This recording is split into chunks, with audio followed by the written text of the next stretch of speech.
This is my review of the Porter Cable Sander. Good morning, everybody. I'm going to do a quick review of my new Porter Cable Restorer Sander. It's basically made to strip paint off without damaging the wood and everything. You can change out the drums. I'm using a 120 grit. And I just used a belt eraser. I'm not sure if I've ever used those. But they sell these at Klingspor locally here. And you just run it on your sandpaper and it's pretty much clean again. Just need to brush off all the small stuff.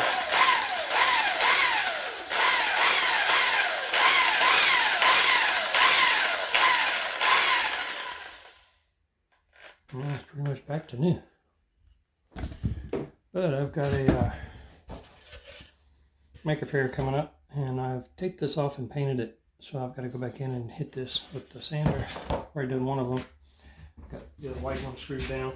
The reason I taped these off is because there were some knots on here that I kind of like the look of, and I didn't want paint seeping down into it. So basically with this, you've got max all the way down to 0. Typically I've been running on about 4.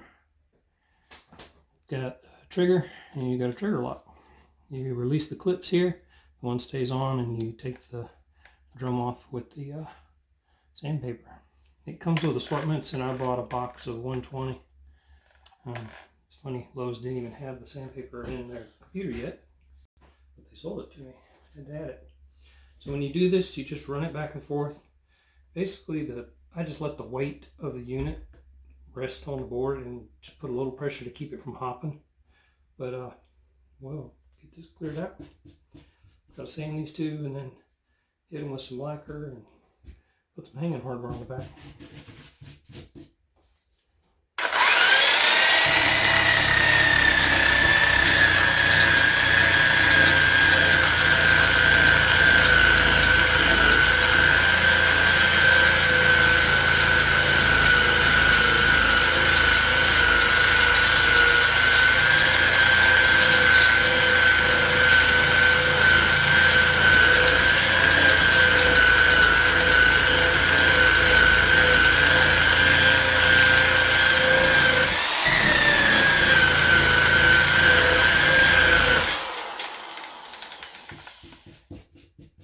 This is 120, so it leaves it a little rough, but I go back and hit it with my orbital with a 320 on it.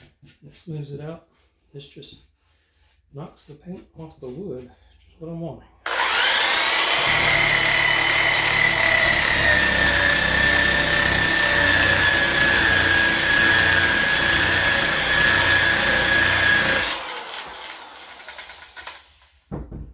And you'll see it fills it up quite a bit.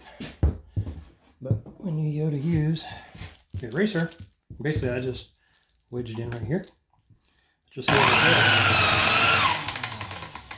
goes. And see how it cleans it off.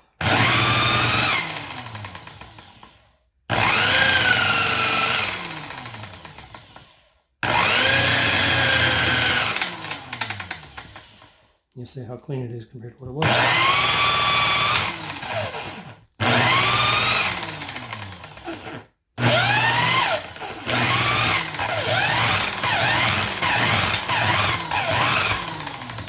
And I just use a brush to get the smaller rubber pieces on there so they don't melt back to my woodwork.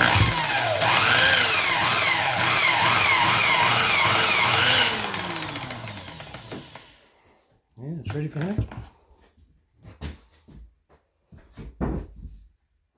It does have a vacuum attachment on the end.